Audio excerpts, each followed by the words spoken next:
က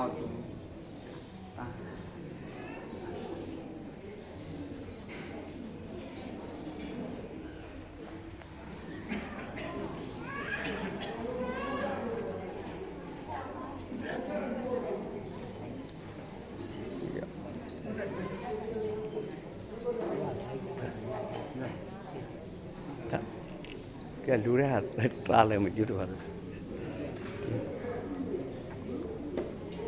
ကိုအောင်ရှိုးထိုင်းလိုက်တော့ကျုပ်တို့ပြီးမှပ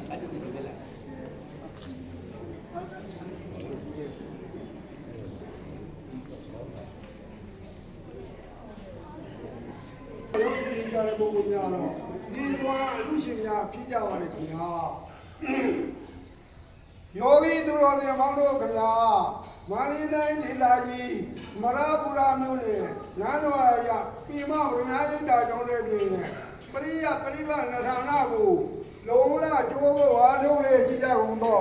သံဃာတော်အရှင်သူမြတ်တို့နှင့်ယောဂီပုဂ္ဂိုလ်သူတော်တွေမောင်တို့၏သီလဂုဏ်သမာဓိဂုဏ်ပညာဂုဏ်တို့ကိုစေရနာမြောက်တရားပေါက်၍ယနေ့လာရောက်ထူထမ်းရတော့နေသွမ်းအလူရှင်မှာမိခင်ကြီးဒေါ်တင်မြအမှုထား၍ကွယ်လွန်သူဦးကျော်လင်းအားရည်စူး၍ဒေါ်တန်းမြင့်ခေါ်ဒေါ်ငယ်သမီးမချွေရိုတင်မအေးချောတန့်မိသားစုကောင်းမှုနေမြေတစ်နန်းတော်ရအမရပူရာမျိုးမှာဖြစ်ပါတယ်ခင်ဗျာယောဂီသူတော်တွေမောင်းတို့ကအလူရှင်မိသားစုတို့အားစေရနာထား၍မြတ်စွာဘုရားမေရန်ဝါဆန္ဒကြပါစေဘုစိတ်မြတ်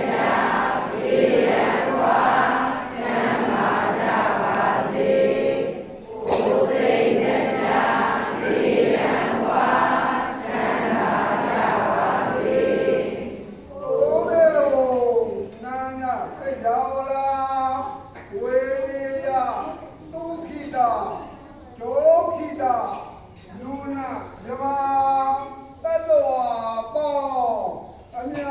ရကြစေရန်စိတ်တန်၍ယနေ့ပြုရမည်ကုသလအဖို့ဝါကကိုဝမ်းမြောက်ဝမ်းသာတာလူမောရဏ